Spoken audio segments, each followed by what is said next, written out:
Bayangkan ini, jam sudah menunjukkan pukul 6 pagi. Alarm sudah berbunyi berulang kali. Kamu membuka mata sebentar, lalu memutuskan untuk menunda lagi 5 menit. Tahu-tahu, ketika kamu benar-benar bangun, sudah jam 8 lewat. Jadwalmu berantakan, pekerjaan menumpuk, dan ujung-ujungnya kamu berkata pada diri sendiri, nanti aja, besok aku bakal lebih rajin. Tapi, besok datang, dan siklus itu terulang lagi. Pernah merasa seperti itu? Kalau iya, berarti video ini pas banget buat kamu. Karena hari ini kita akan bahas bagaimana caranya mengalahkan rasa malas dan menjadi produktif setiap hari. Bukan cuma teori, tapi juga strategi praktis yang bisa kamu terapkan langsung setelah menonton video ini.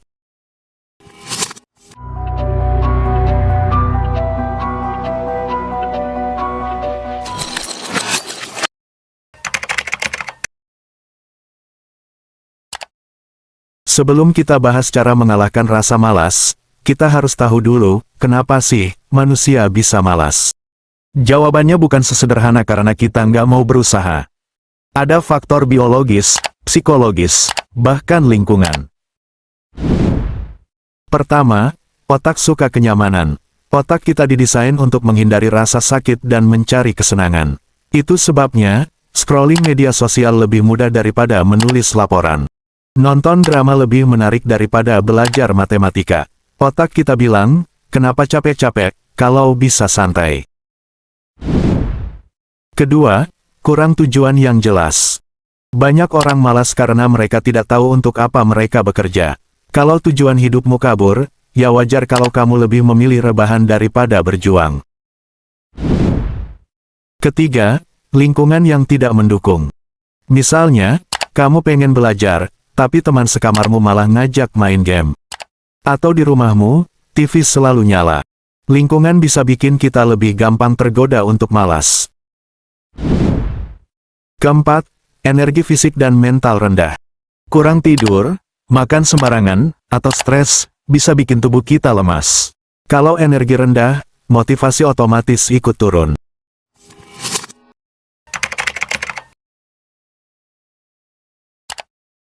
Sekarang, penting untuk kita pahami satu hal. Malas itu wajar, semua orang pernah merasa malas, bahkan orang-orang sukses. Bedanya, mereka tidak membiarkan rasa malas mengendalikan hidup mereka. Mereka punya sistem untuk melawannya. Nah, tugas kita bukan jadi robot yang nggak pernah malas, tapi belajar cara mengendalikan rasa malas itu supaya tidak menguasai hidup kita.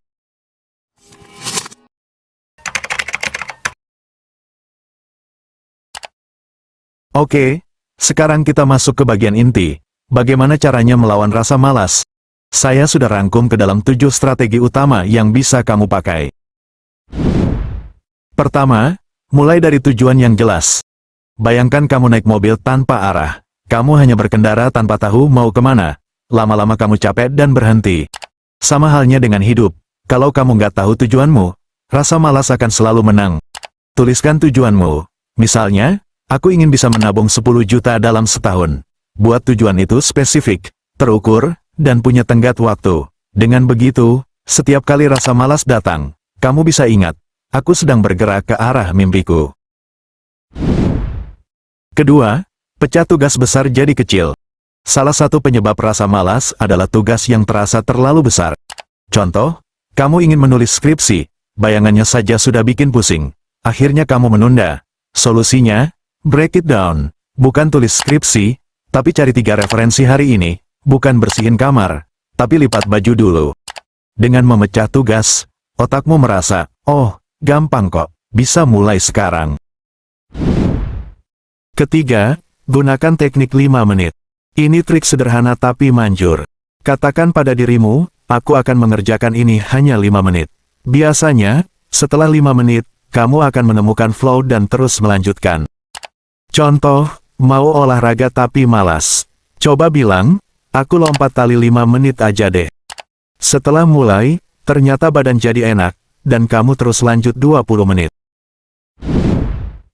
Keempat, bangun kebiasaan, bukan sekadar motivasi. Motivasi itu seperti bensin, cepat habis. Tapi kebiasaan itu seperti mesin yang bisa jalan otomatis. Contohnya, Kalau setiap pagi kamu sudah terbiasa langsung minum air putih dan buka laptop, maka suatu saat kamu nggak perlu mikir lagi, itu jadi otomatis. Tips membangun kebiasaan, mulai kecil dan konsisten. Kaitkan dengan kebiasaan lama. Misalnya, setelah gosok gigi, langsung baca 5 halaman buku. Kelima, ciptakan lingkungan yang mendukung. Kalau kamu ingin produktif, tapi lingkunganmu penuh gangguan, susah untuk konsisten. Ingin berhenti rebahan? Jangan letakkan HP di samping bantal. Ingin rajin baca buku? Taruh buku di meja, bukan di lemari.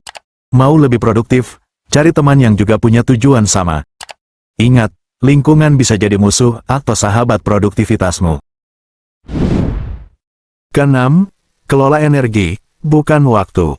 Banyak orang bilang, aku nggak punya waktu. Padahal yang lebih penting adalah energi. Kalau kamu punya 10 jam tapi tubuhmu lelah, hasilnya nol. Tapi kalau kamu punya energi tinggi, 2 jam bisa sangat produktif. Cara menjaga energi, tidur cukup, makan sehat, olahraga teratur, meditasi atau istirahat singkat untuk mengurangi stres. Ketujuh, rayakan kemenangan kecil. Otak kita suka hadiah. Jadi, jangan tunggu sukses besar baru merayakan.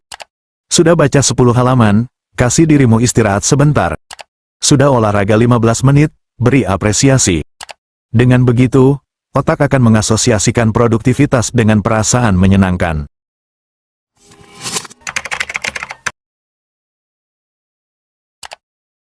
Oke, supaya lebih konkret, saya kasih contoh pola harian sederhana untuk melawan rasa malas. Pagi, bangun, minum air putih. Olahraga ringan 10 menit. Tulis 3 hal yang mau diselesaikan hari ini. Siang, kerjakan tugas prioritas paling sulit lebih dulu.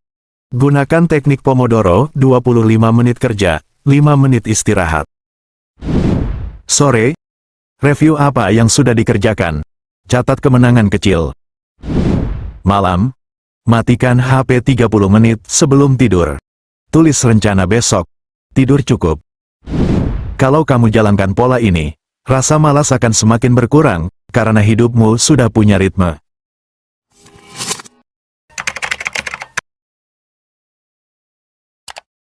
Semua strategi tadi akan percuma kalau mindsetmu masih salah. Jadi, ada beberapa pola pikir yang harus diubah.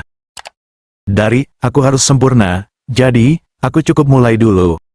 Dari, aku malas, jadi, aku sedang butuh sistem. Dari, besok aja, jadi, sekarang lebih baik, meski sedikit.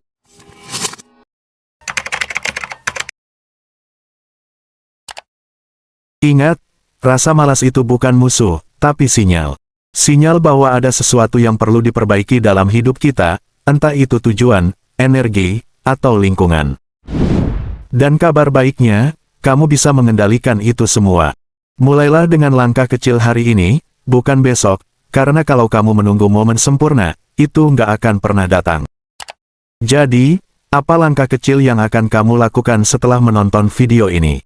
Tulis di kolom komentar. Siapa tahu bisa jadi inspirasi buat orang lain juga. Terima kasih sudah menonton, jangan lupa like, share, dan subscribe kalau kamu merasa video ini bermanfaat. Sampai jumpa di video berikutnya, dan ingat, produktivitas itu bukan soal bekerja lebih keras, tapi bekerja lebih cerdas, dan mengalahkan rasa malas sedikit demi sedikit.